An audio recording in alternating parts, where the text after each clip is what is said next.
Vamos abrir a palavra de Deus no primeiro livro dos Reis. Continuamos com a nossa série de mensagens nesse mês, nos domingos, no culto vespertino, com o tema Fé em Tempos de Incredulidade.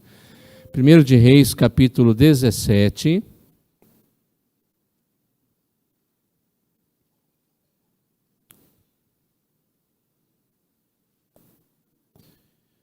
Primeiro de Reis 17, de 1 a 7. Mas você acha que eu vou pregar a mesma coisa? Não é. O texto é o mesmo, mas o sermão é outro. Primeiro de Reis, capítulo 17, a partir do versículo 1. A porção da palavra de Deus, nesse texto de 1 Reis 17, de 1 a 7, nos diz o seguinte. Então Elias, o tesbita dos moradores de Gileade, disse a Acabe: Tão certo como vive o Senhor, Deus de Israel, perante cuja face estou, nem orvalho nem chuva haverá nesses anos, segundo a minha palavra. Veio-lhe a palavra do Senhor dizendo: Retira-te daqui, vai para o lado oriental, esconde-te junto à torrente de Querite, fronteira ao Jordão. Beberás da torrente, e ordenei aos corvos que ali mesmo te sustentem. Foi, pois, e fez segundo a palavra do Senhor. Retirou-se e habitou junto à torrente de Querite, fronteira ao Jordão. Os corvos lhe traziam pela manhã pão e carne, como também pão e carne ao anoitecer, e bebia da torrente. Mas passados dias, a torrente secou, porque não chovia sobre a terra. Mantenha a sua Bíblia aberta nesse texto, curve sua cabeça, falemos com Deus. Pai querido, Deus bondoso, Deus onipotente, Senhor de todas as coisas, eis aqui o teu povo, suplicando mais uma vez em sua limitação, fraqueza, pecado, a tua misericórdia. E que o Senhor renove o seu infinito amor que teve já um dia para conosco e nos dirigiu por meio de Cristo ao aplicar sua palavra a nós, falando por meio dela, para que possamos ser o povo da tua palavra, o povo que conhece a tua palavra, o povo que ama a tua palavra, o povo que pratica a tua palavra para o louvor da sua glória. Fala conosco. Queremos ouvi-lo, entendê-lo e obedecê-lo. Em nome de Jesus. Amém. Nós somos conhecidos como o povo da graça. Nós sabemos que Deus nos salva única e exclusivamente por meio de Cristo e não por qualquer obra que possamos fazer ou até mesmo deixar de fazer. Ao confiar completamente na obra redentora de Cristo, nós temos a convicção por aquilo que Deus fez e aplica em nós, a convicção, a certeza da vida eterna por causa disso, não por nossa causa, não por causa dos nossos sentimentos que são tão volúveis, cheios de altos e baixos, mas porque Deus prometeu e porque a sua obra definitiva, cabal, foi cumprida em Cristo e aplicada em nós por meio do Senhor Jesus Cristo. Somos o povo da graça de Deus. No entanto, infelizmente, isso tem servido para muitas pessoas de uma falsa confiança. Eles acham que podem ter comunhão com Deus sem, porém, obedecer prazerosa e amorosamente ao seu Deus. E isso é extremamente enganoso, ilusório, perigoso.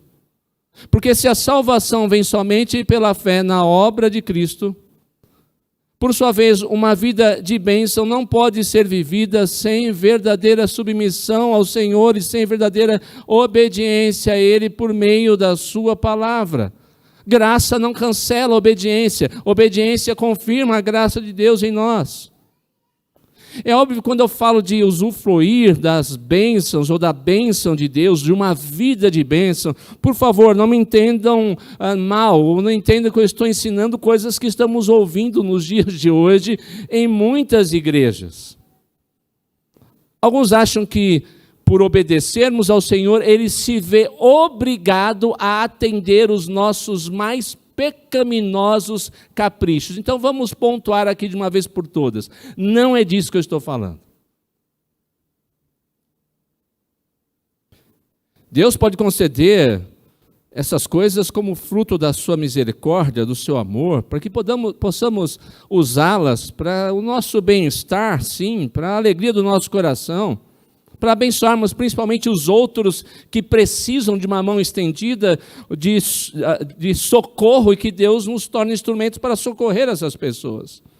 Mas quando eu falo de bênção, eu estou me referindo à própria presença de Deus ao nosso lado, a certeza de que ao estarmos ao seu lado, unidos em amor a Ele e a sua palavra, nós teremos em todo o tempo o seu cuidado, o seu poder nos envolvendo amorosamente, a sua mão estendida, protetora sobre a nossa vida. Ou seja, a bênção a que eu me refiro é o próprio Deus.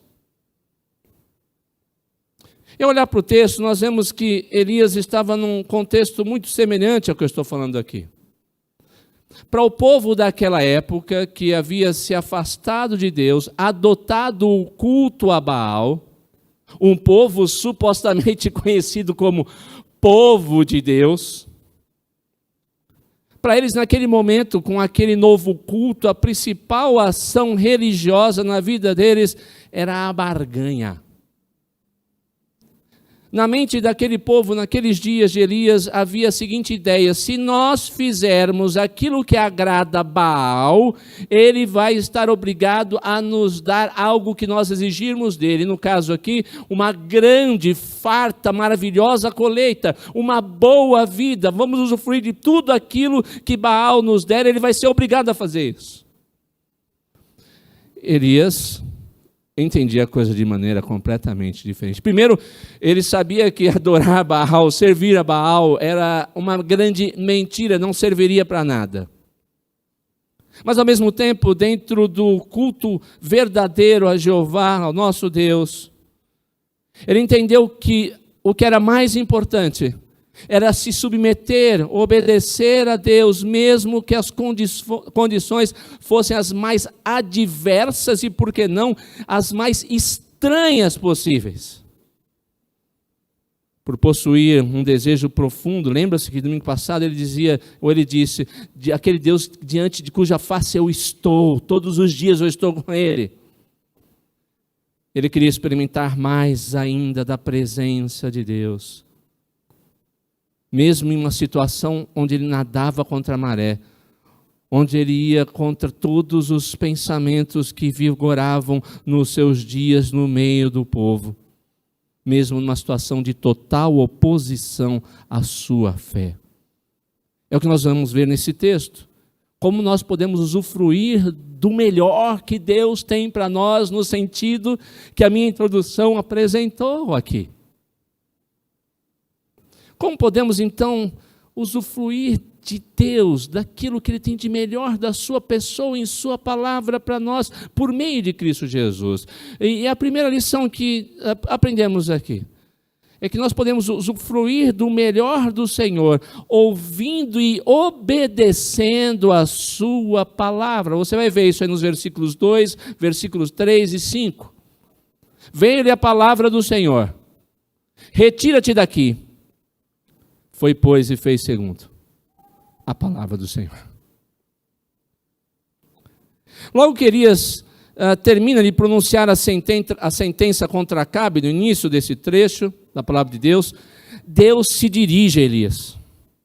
O trecho diz o quê? Veio-lhe a palavra do Senhor. Elias estava em profunda conexão com o Senhor, seu Deus. Não estava apenas em comunhão com Ele, mas sempre atento para ouvir e fazer o que o seu Senhor ordenava e desejava. Para pessoas que são assim, a palavra de Deus se torna importante, relevante, essencial. Quem está em comunhão com o Senhor não se dirige mais à sua palavra de uma maneira displicente, de uma maneira indiferente. Para aqueles que amam o Senhor, a Escritura sempre tem muito a dizer, sempre tem muito a ensinar, e seu coração está sempre aberto, e lá na sua oração ele diz: Senhor, eu quero entender para obedecer, para fazer sua vontade. Tais pessoas, assim como Elias, não abrem a Bíblia só para cumprir uma obrigação. Pronto, fiz minha devocional, tá bom. Abre a Bíblia, o pastor mandou abrir a Bíblia todo dia, ler, tá ótimo. O que disse eu não sei, o que eu li não entendi, mas não importa. Eu fiz o que falaram que eu tinha que fazer, não. Para as pessoas que, como Elias, entendem a importância da palavra de Deus, se dirigem à Escritura, que é a voz do Senhor, para ouvir os seus ensinamentos, dizer: Senhor, ajuda esse coração limitado e pecador a fazer a sua vontade. Eu quero me submeter à sua vontade. Os seus ensinamentos são mais preciosos do que o ouro e a prata. A minha vida nada vale se o Senhor não estiver comigo. Como Elias, tais pessoas se sujeitam à palavra e não a palavra se sujeita a eles de maneira ou para a sua vontade egoísta. Tais pessoas são transformadas e não querem transformar a palavra de Deus. E dentro desse aspecto é importante então saber a maneira como Deus trata os seus filhos por meio da sua palavra. Os seus filhos se deleitam em ouvir a sua voz e fazer sua vontade, enquanto Deus, por sua vez, se deleita em desvendar as maravilhas da sua lei àqueles que o amam, buscam e desejam se submeter a esta mesma vontade. Neste maravilhoso relacionamento e desvendar da sua vontade, Deus deseja que nós venhamos a dar um passo de fé, o que acontece aqui com Elias. Você notou como nós muitas vezes, com Deus, nós somos assim? Acho que eu espero conseguir explicar para você. A gente quer ver Deus fazendo alguma coisa primeiro na nossa vida, para depois a gente dizer: ah, sim, agora que Deus está fazendo alguma coisa, vale a pena então entender, ler, entender sua palavra e praticá-la. Mas não é esse, ou não é para esse relacionamento que Deus nos chama. Deus fala para Elias, Elias não fica: mas Senhor, o senhor pode mandar comida primeiro para mim? Senhor, o senhor pode mandar aí um jarro d'água para eu levar nessa missão?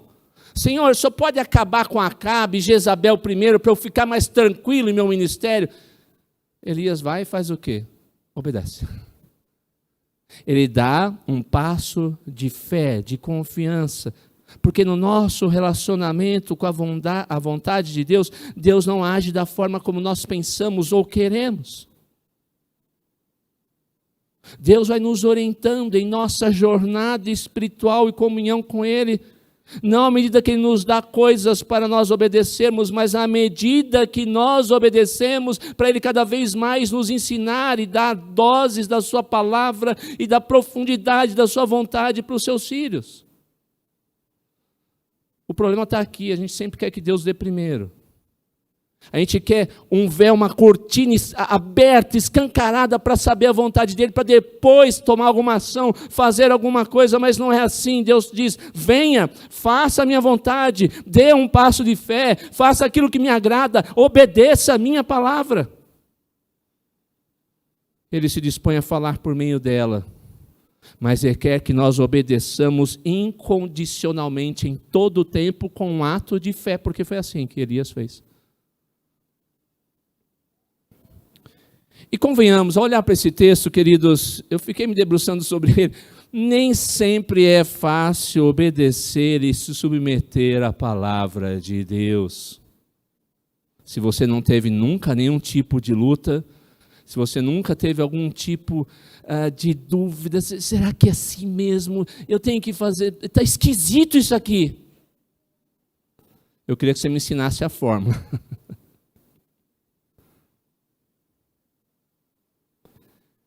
Elias, em sua decisão de se submeter ao que o Senhor queria, mostra algo diferente diante de uma situação difícil. Veja, acompanhe aqui pela narrativa o meu raciocínio. Primeiro, Deus ordena que ele se retire e esconda-se. Vai lá para o Ribeiro do Querite, vai se esconder. Perceba, um homem que estava diante da face de Deus, um homem cheio de fervor, inundado pelo Espírito de Deus, cheio de coragem, tem que se retirar e se esconder. Ficar no ostracismo. Deus diz, se retira. Acalma esse coração aí. Desculpa a grosseria, a palavra. Fica na sua, Elias.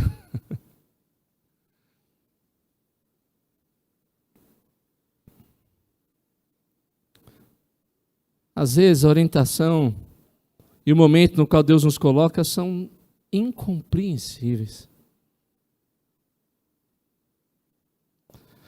Há situações nas quais a gente também, pelo contrário, quer ficar ali quietinho. Senhor, me deixa aqui no meu quietinho, tá tão bom aqui. Eu não quero me envolver, eu não quero ter trabalho, eu não quero ter dor de cabeça, mas Deus faz o quê? Faz o contrário. Ele disse, vai retirar e vai fazer aquilo que eu quero. Às vezes, cheios de vigor, Deus diz, para, acalma. E às vezes a gente está, calma, agora é hora de agitar, é hora de fazer a minha vontade, é hora de sair do seu lugar de conforto, é a hora de ter dor de cabeça, é hora de se envolver, é hora de arregaçar as mangas e trabalhar. Não importa qual seja a situação, o importante é apenas obedecermos. Esperarmos que o Senhor da vida dirija os nossos passos e faça a sua vontade. Há outras observações aqui também. O Senhor manda Elias para um lugar difícil, gente. Isso aqui é um tapa de luva de pelica e evangelho de prosperidade, né? Porque, Senhor, eu estou lá, vou até o rei Acabe, arriscando a minha vida, falando o que o Senhor ordenou para mim, então agora só vai me dar o melhor. Vai me mandar para um palácio, vai me dar um banquete, vai me dar vinho, como era naquela época, vai me dar tudo de melhor. Não. Vai lá para o Ribeiro de Querite. O Ribeiro de Querite, até hoje, queridos, é um pequeno riacho temporão. Quando tem chuva, tem água nele. É um fiozinho de água. Quando não tem chuva, ele acaba. E muito possivelmente Elias sabia dessa coisa. Senhor, você vai me mandar para aquele lugar, quando está seco, não tem água.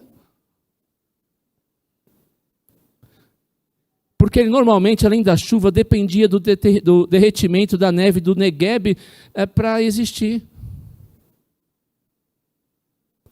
Ele vai então para um lugar onde a vida, o sustento, não é garantido, é incerto, mas mesmo assim, ele obedece.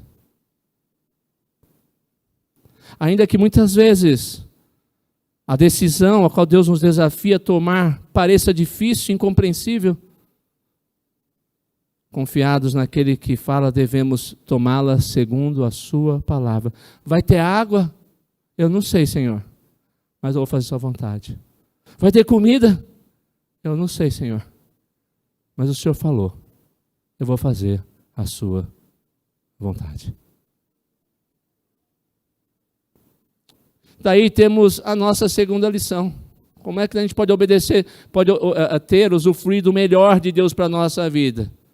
Em segundo lugar, mantendo-nos no centro da sua vontade. Os versículos 5 e 6 nos mostram a realidade. Foi, pois, e fez segundo a palavra do Senhor. Retirou-se. Os corvos traziam pão e carne e bebia da torrente. A força do ministério de Elias, poder sobrenatural que acompanhou o ministério daquele homem, provinha não de um pequeno ribeiro ou de pequenas porções que um corvo trazia a ele todos os dias, mas de um manancial sobrenatural. Por isso ele pôde ficar e desafiar o mal da sua época. Da mesma maneira, só assim podemos ser revigorados para lutar contra os principados, as potestades do mal que envolve os nossos tenebrosos dias. Se você não tem comunhão com o Senhor, se você não tem aprendido a ter comunhão com o Senhor, se você não tem andado aos pés do Senhor, enfrentará dias muito difíceis. Mas se com Ele você estiver, terá toda a fonte necessária para enfrentar, não importa o mal que venha sobre você, sobre mim, sobre nós.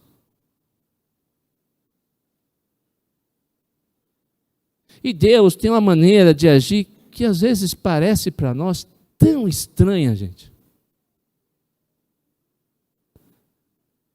Às vezes nós achamos que sabemos qual é a melhor maneira de Deus agir. Senhor, acho que desse jeito aqui é melhor. Ó Senhor, eu quero tal coisa, tem que ser desse jeito, nesse dia, nessa hora, dessa forma, tal pessoa, tal trabalho, tal quantidade de dinheiro, tal lugar que eu quero ir. Mas essa não é a agenda de Deus, meus irmãos.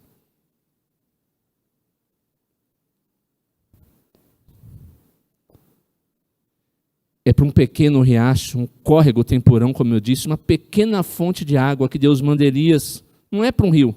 A gente ouve tanta rua. Vem com o teu rio, inunda esse lugar. Deus não precisa de rio não, gente. Ele dá um riachinho para saciar a sede do seu povo. Senhor, me dá um banquete. Não precisa Deus dar um banquete. Ele pode dar um pedacinho de carne, um pedacinho de pão e vai sustentar aquele que confia nele.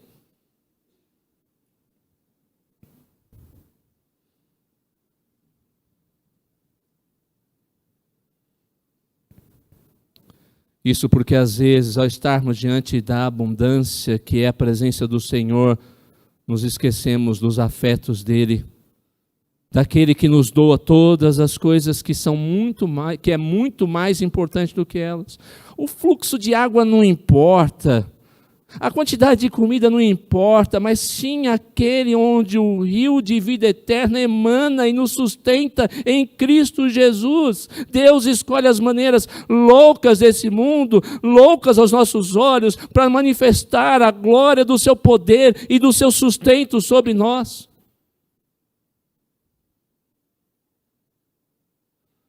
Elias estava sendo sustentado não é por causa da água que tinha ali, aquela mixaria de água, por causa daquela mixaria de pão, de carne, mas porque ele estava no centro da vontade de Deus. Estar onde Deus quer, fazendo a vontade dEle, nos dará sempre a certeza de que receberemos dEle o melhor para a nossa vida. Por isso temos aqui uma profunda lição de quê? De contentamento. Contente-se com o que Deus conceder a você e tenha certeza de que isto sempre será o suficiente. Note, lembre do contexto, era tempo não de abundância, era tempo de seca, de fome. Se você olhar mais para frente depois, vai olhar no texto, na narrativa, que alguns profetas tinham sido escondidos e viviam a pão e água. Elias tinha pão, água e carne. Aqueles profetas escondidos tinham pão e água porque eram ajudados por homens, ou por um homem. Elias, sem a ajuda de nenhum homem, tinha mais do que eles tinham naquele lugar.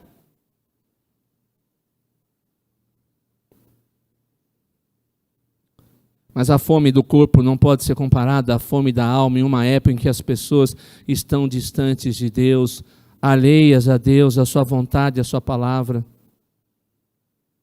Se não há temor de Deus na sociedade, onde podemos encontrar aquilo que é a única coisa que pode saciar um coração faminto, sedento. É por isso que Deus vai ao encontro de Elias e supre o que o seu coração, antes do que aquilo que o seu corpo quer, o que o seu coração precisa. Ele está disposto, portanto, a atender a todo aquele que humildemente o busca, saciando-nos quando nos contentamos em obedecê-lo e seguir a sua vontade. É ali que Deus dá a provisão necessária para Elias. Semelhantemente, Ele também quer nos alimentar em nossos mais profundos desejos e necessidades da alma. Quando estamos no centro da vontade de Deus, recebendo aquilo que Ele quer nos dar, no lugar que Ele quer que estejamos, por mais que a sua providência pareça carrancuda, estranha, incompreensível, é ali que seremos supridos em nossas mais profundas necessidades e anseios. Deus está atento aos seus filhos. Havia fome, sede. Pense bem, numa situação de sede, de fome, de seca, os animais não sentem fome também? Com certeza sim. Não sente sede também? Gente, se tem um animal que é faminto e come tudo que está na frente dele, esse animal, esse pássaro é o corvo. Sabe aquela história, farinha pouca, meu pirão primeiro? Esse é o lema de uma ave de rapina.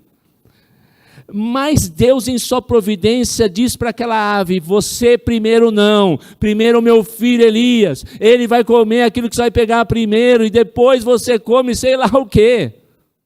Porque quando Deus manda, até os animais obedecem para servir o seu povo e os seus servos.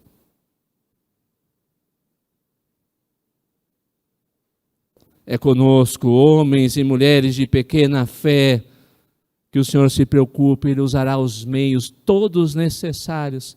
Quando estivermos no centro da sua vontade, no lugar e no tempo que Ele deseja, fazendo o que Ele quer, Ele nos dará tudo aquilo que precisamos e dará tudo aquilo que aqueles que amamos também precisam.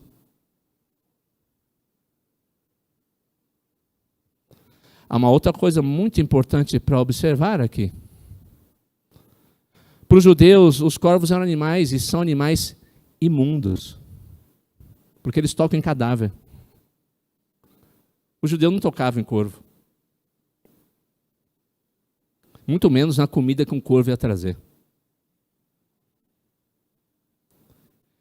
Nós vemos aqui que Deus, para fazer a sua vontade, para nos sustentar, Ele não vai jamais se submeter aos caprichos do homem para executar aquilo que Ele, como Deus, deseja fazer.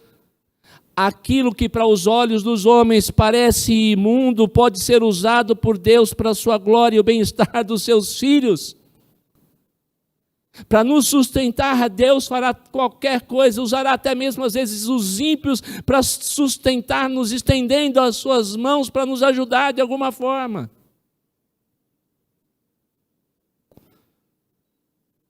Conta aquela história, né? Que uma mulher escreveu ou mandou uma mensagem para uma rádio evangélica, dizendo que estava passando necessidade, precisava de oração e de ajuda. E um homem que não temia a Deus, que era um ateu, ouviu a mensagem, ligou para a rádio, descobriu o endereço dela. Era um homem muito rico, mandou os seus funcionários levar lá uma compra para ela e dizer: mas digam para ela o seguinte, quando acabarem de entregar, diga: olha, foi Satanás que mandou entregar para você. Bateram então na porta que a mulher, começaram a entregar as coisas. Não, você já pode trazer, eu estou precisando mesmo. E quando terminou, eles falaram: olha, foi Satanás que mandou. Ela falou: não tem problema, porque quando o Filho de Deus precisa, até Satanás se submete e obedece ao Senhor, sem nenhuma dúvida. Não importa, Deus pode usar corvos, pessoas, ímpios, situações inusitadas, mas vai cuidar de cada um dos seus filhos que se submetem espontânea e amorosamente à sua palavra. Portanto, não estranhe o lugar e os meios que Deus tem usado para sustentar a sua vida, a sua alma. Pelo contrário, fique transbordante de alegria, pois isso tem servido para que você perceba que Ele é que está sustentando a sua vida, que Ele é que está trabalhando em sua fé, que Ele é que está moldando, é Ele que está moldando a sua obediência. Talvez você não esteja no lugar dos seus sonhos, eu queria um emprego melhor. Talvez o salário não seja o salário que você planejou. Talvez não seja a casa no bairro que você sonhou, do tamanho que você queria, o carro dos seus sonhos, a vida que você sonhou, mas é nessa situação que Deus está perto de você, trabalhando em você e sustentando você.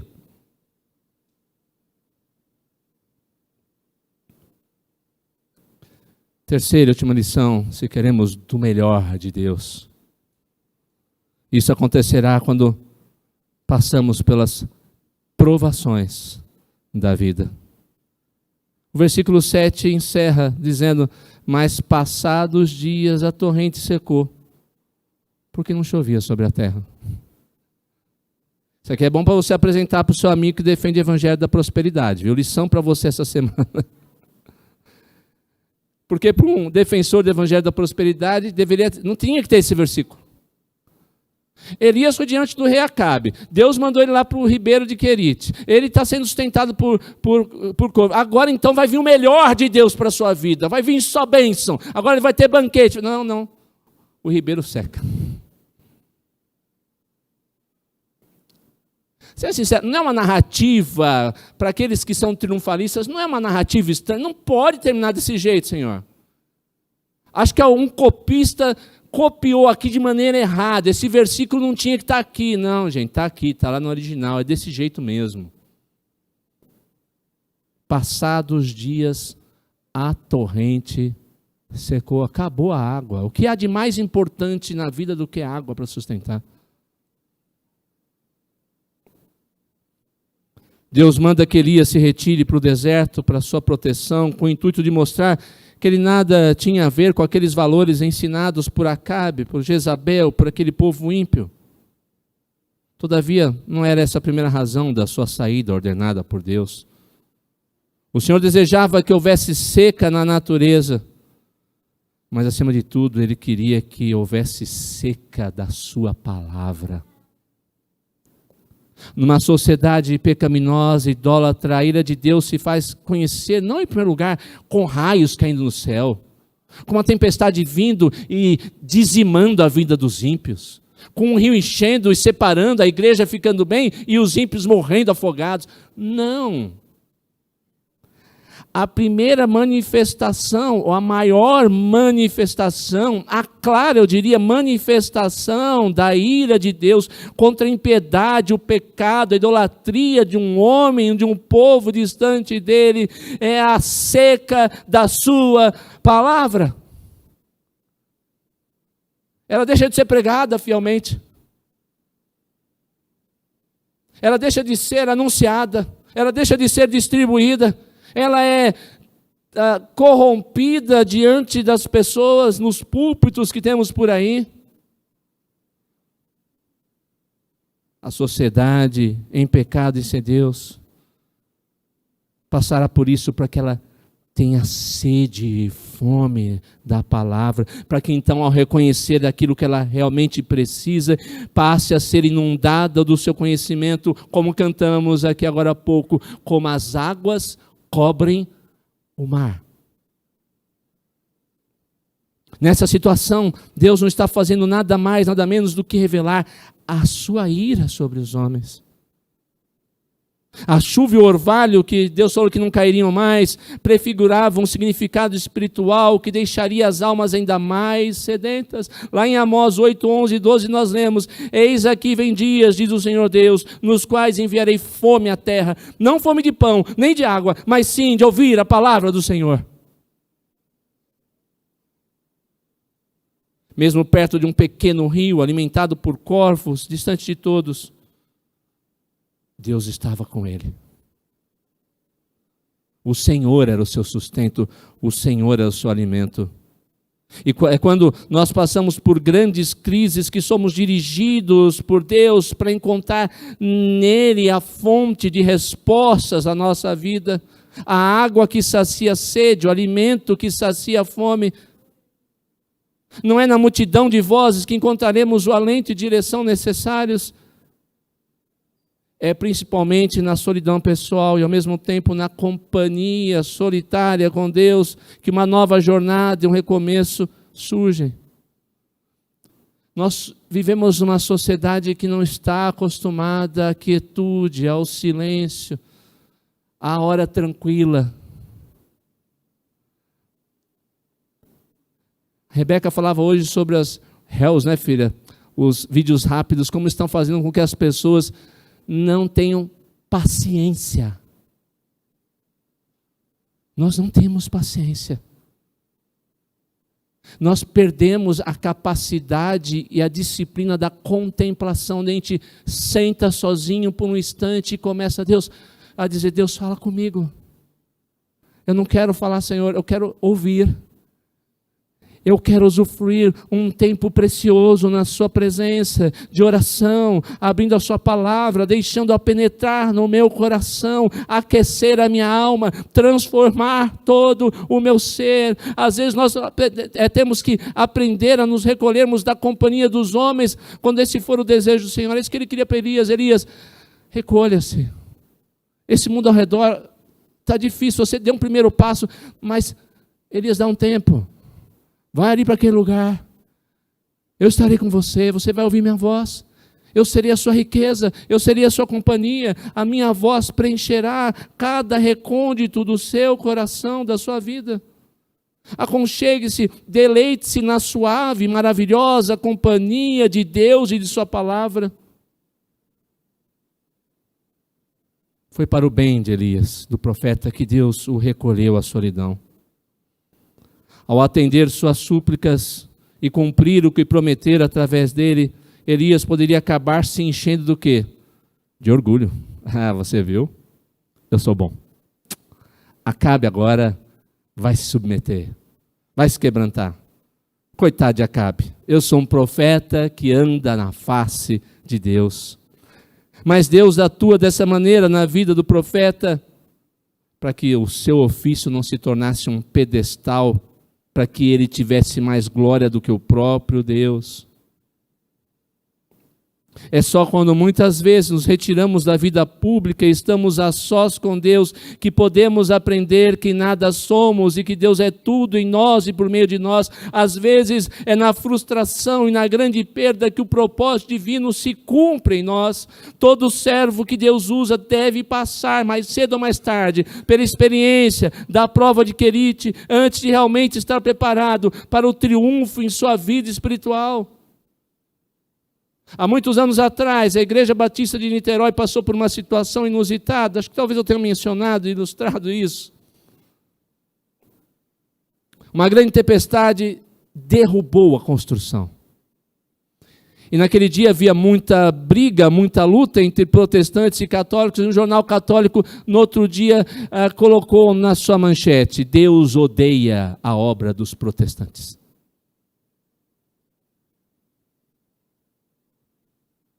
Em profunda tristeza, o pastor da igreja, em suas orações, buscava a resposta de Deus. Senhor, por que, Senhor? O que o Senhor quer com isso? Meu Deus, uma obra inteira derrubada no chão, numa chuva, e ainda as pessoas caçoando do seu povo, dos seus filhos. Em oração, à noite, à madrugada, buscando uma resposta de Deus, Deus falou a ele. Não com uma voz vinda do alto, mas foi preenchendo as ideias, mostrando a situação que o rodeava. E ele se dirigiu à igreja e disse: Deus me trouxe conforto. Ele destruiu aquele templo para que pudéssemos construir um ainda maior. E a Igreja Batista de Niterói fica na entrada da cidade. Todo mundo que entra ali não tem como deixar de ver a igreja até hoje. E ele compôs o hino 392, Vida Vitoriosa.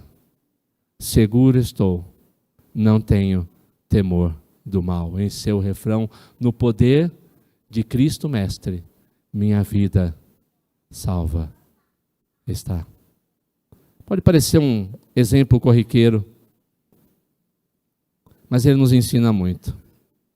E nos faz lembrar que o próprio Jesus passou 30 anos no anonimato para que pudesse começar o seu breve ministério de apenas 3 anos. 30 anos de ostracismo para depois ter um ministério de 3 anos. Aos olhos de hoje, para as pessoas dizer, foi um ministério frustrado, fracassado, inócuo.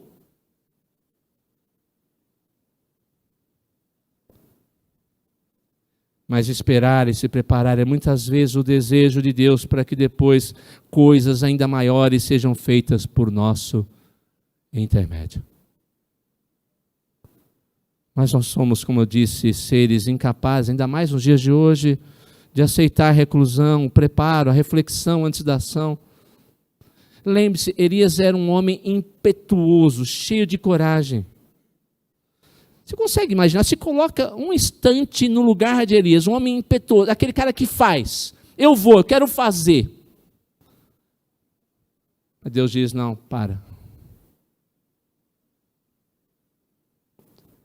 Você que é assim agitado, sabe, o que seria para você esperar um longo tempo?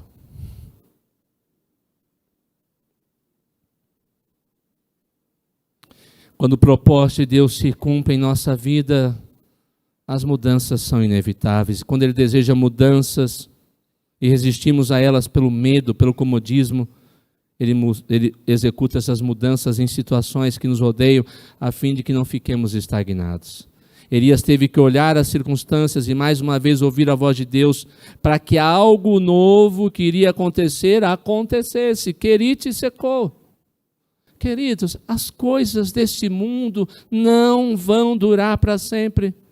Elas só servem enquanto instrumentos de Deus para que os seus intentos se cumpram enquanto Ele desejar fazer algo de especial em nós. O arroio se secou para que Elias experimentasse da palavra de Deus, a própria palavra que ele pregava, para que ele vivesse aquilo que ele ensinava, para que ele sentisse um pouco da dor do povo, para que seu discurso não fosse mera palavra, mas fosse algo que ele vivia e experimentou. O servo de Deus não pode confiar nas glórias apenas. Nós passamos pela escola do Senhor a fim de confiarmos nele. Todos passaremos pelo momento em que a pequena fonte vai se secar. E é uma prova dura pela qual passamos, poderá seguir outra, e de fé em fé seguiremos firmes nos caminhos de Deus, experimentados em todas as coisas, vencendo todas as provas e sendo em Cristo mais do que vencedores. Quando o desemprego bater a porta, quando a pessoa amada nos for tirada, quando a doença se tornar nossa companheira, quando formos abandonados por aqueles que tanto amávamos, quando os negócios parecerem fracos e quase insuficientes até para o nosso sustento, quando Deus nos tirar algo que tanto amamos, alguém que tanto amamos, uma situação que tanto amamos, algo que tanto amamos fazer, que são no final como um arroio que se seca, não fiquemos perplexos. Tudo decai nesse mundo pecaminoso. Passa debaixo do sol. É justamente nessa hora que Deus estará trabalhando em nossos corações para que confiemos nele completamente. E é ao mesmo tempo nessa hora que podemos ter a certeza de que ele nos sustentará, usando o seu poder. E outras maneiras que às vezes são até mesmo desconhecidas e estranhas para nós. Você quer experimentar do melhor que Deus tem para você? Obedeça a sua palavra. Coloque-se no centro da sua vontade. Experimente as provações da vida, vendo nelas oportunidades poderosas de transformação e cuidado de Deus.